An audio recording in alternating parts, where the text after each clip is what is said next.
Madam जड़े artist हिसाब से जड़े सिंगर हिसाब से आपन भी ह्यूमन सार सागर बहुत कम कर कौन कहे रिसेंट काली गत काली एभली गोटे खबर मिलला कि से भुवनेश्वर एम्स रे बहुत सीरियस कंडीशन रे वेंटिलेटर एडमिट होती कौन कहे केते दिन तले संगे देखा केमती कथबार्ता होते एभली कंडीशन का कौन कहे ନାଇଁ ନିଶ୍ଚିତ ଭାବରେ ବହୁତ ଦୁଃଖ ଲାଗୁଛି ଯେତେବେଳେ ମୁଁ ହଠାତ୍ ସୋସିଆଲ ସାଇଟ୍ରେ ଦେଖିଲି ତ ମୁଁ ବିଲିଭ୍ କରିପାରିଲିନି ବିକଜ ମୁଁ 3-4 ଡେଜ୍ ମାନେ 9th ନଭେମ୍ବରରେ ମୁଁ କଥା ହେଇଛି ଯେଉଁଥିରେ କି ମୋର 2ଟା ଗୀତ ତାଙ୍କ ସହିତ ଗାଇବାର ଥିଲା ମୋର ଗୋଟେ ପ୍ରୋଜେକ୍ଟରେ ତ ସେ ବାରମ୍ବାର ମୋତେ ଡେଟ୍ ଚେଞ୍ଜ କରୁଥିଲେ ଆଉ ସେ ମୋତେ ଏମିତି ବି କହିଥିଲେ ଯେ ମ୍ୟାମ୍ এই ଗୀତଟା କାହାକୁ ବି ଦେବେନି ଏଇ ଗୀତଟା ମୁଁ ହିଁ ଗାଇବି ପ୍ଲିଜ୍ ୱେଟ୍ ଫର୍ ମି ତ ମୁଁ କହିଲି ନାଇଁ ନାଇଁ ହ୍ୟୁମାନ ଆଉ ମୁଁ ଗୀତ ଡେଫିନେଟଲି ତମ ପାଇଁ ରଖିଛି ନା ମୋର ଟିକେ ଦେହ ଭଲ ଲାଗୁନି ଆଉ ଗୋଟେ ଶୋ ଗଲା ପରେ ମୋ ଦେହଟା ଖରାପ ହେଇଯାଉଛି just wait 2 days 11 is the last day ଯେଉଁଟାକି ମୁଁ ଆପଣଙ୍କର ଗାଇବି ତ ମୁଁ ବହୁତ ଖୁସି ହେଲି ବହୁତ କଥାବାର୍ତ୍ତା ଆମେ ହେଲୁ ଦୁଇ ଜଣ ତାପରେ ମୁଁ 11th ପରଠୁ ରିପିଟେଡ଼ଲି କଲ୍ କରିଚାଲିଲି ତ ସିଏ ମୋ ଫୋନ୍ ଆଉ ଉଠେଇଲେନି ତ ମୁଁ ଭାବିଲି ଯେ କ'ଣ ପାଇଁ ଫୋନ୍ ଉଠୁନି ତ ତାଙ୍କ ମ୍ୟାନେଜରଙ୍କୁ ବି ଫୋନ୍ କଲି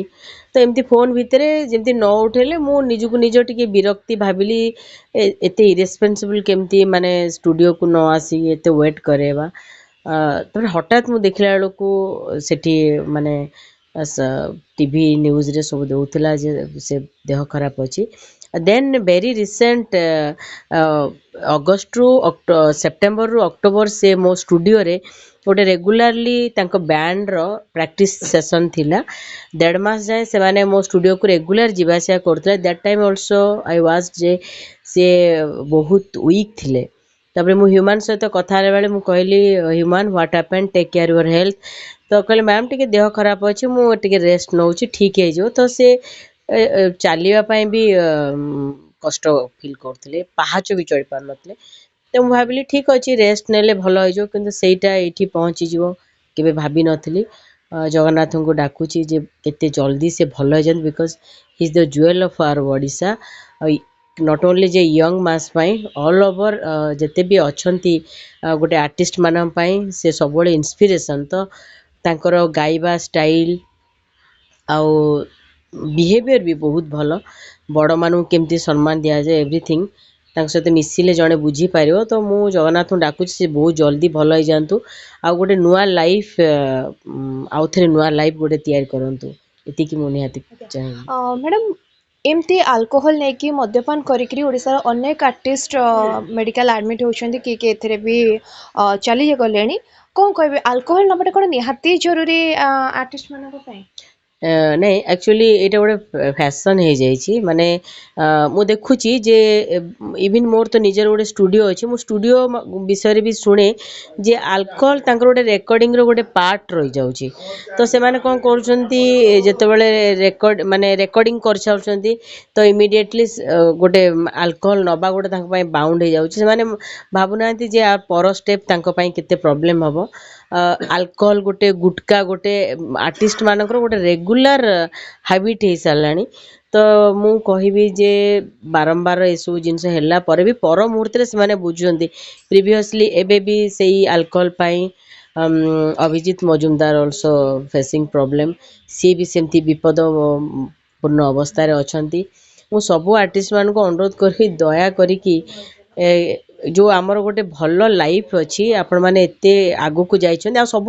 ସବୁଠୁ ଦୁଃଖର କଥା ଯିଏ ଯେତେ ଆଗକୁ ଯାଉଛି ସେ ସେତେ ମଦ ପିଉଛନ୍ତି ସେଇଟା ସବୁଠୁ ବଡ଼ ଦୁଃଖର କଥା ମୁଁ ଚାହୁଁଛି ଯେ ଏସବୁକୁ ନିହାତି ସେମାନେ ତ୍ୟାଗ କରନ୍ତୁ ଆଉ ଆଗର ସ୍ୱପ୍ନ ଦେଖନ୍ତୁ ଲାଇଫ୍ ଇଜ୍ ଭେରି ପ୍ରେସିୟସ୍ ଫର୍ ଅସ୍ ତ ବି କେୟାରଫୁଲ୍ ଆଉ ଟେକ୍ କେୟାର ୟୋର୍ ହେଲ୍ଥ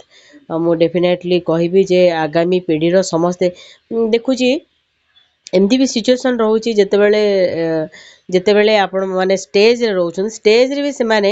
ପାଣି ବୋଟଲରେ ଆଲକୋହଲ ରଖିକି ଶୋ କରୁଛନ୍ତି ଇଟ୍ସ ଭେରି ବ୍ୟାଡ୍ ସେ ଅଳ୍ପ ସମୟ ପାଇଁ ଖୁସି ଦେଉଛି ବଟ୍ ପର ମୁହୂର୍ତ୍ତର କେସ୍ ଆପଣମାନେ ସମସ୍ତେ ଦେଖୁଛନ୍ତି ମୁଁ ଚାହିଁବି ଯେ ଆପଣମାନେ ସମସ୍ତେ ଆଲକୋହଲକୁ ବର୍ଜନ କରନ୍ତୁ ଏବଂ ଗୋଟେ ଭଲ ଲାଇଫ୍ ମେଣ୍ଟେନ୍ କରନ୍ତୁ ଆଉ ଆର୍ଟିଷ୍ଟମାନଙ୍କ କ୍ଷେତ୍ରରେ ମୁଁ ଦେଖୁଛି ଏଇଟା ବେଶୀ ହେଉଛି ତ आर्टिस्ट गोटे माने जगन्नाथଙ୍କର गोटे प्रभुଙ୍କର गोटे ब्लेसिंग गोटे गिफ्ट तेणुकरी आशा करुच्ची जे एसबू जिनस निहाती छाड़िबा दरकार। मैडम ह्यूमन सर भाई जड़े सिंगर ओडिशा पाई निहाती दरकार तांको गीत को समस्ते बहुत भल पाती किंतु तांको स्त्री आ तांको झील को भी से बहुत भल पाती बोली कही एभली कंडीशन रे स्त्री झील को लेकिन आसबे देखा करने को आपण मत हाँ डेफिनेटली जेहेतु से मु भी कथा है बेले मैनेजर सहित कथा सहित भी कथा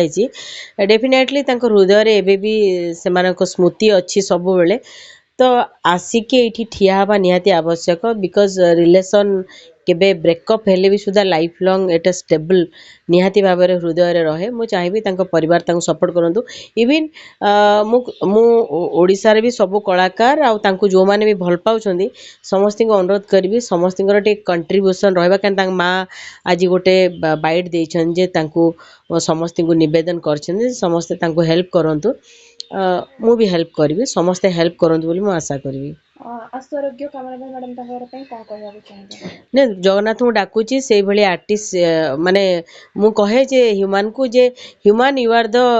ज्वेल ऑफ ओडिशा तो मु चाहिए जे निहाती से कंटिन्यू करिवे आहुरी जगन्नाथ तांको फेरे के आनिबे से जीससकर गोटे बड़ भक्त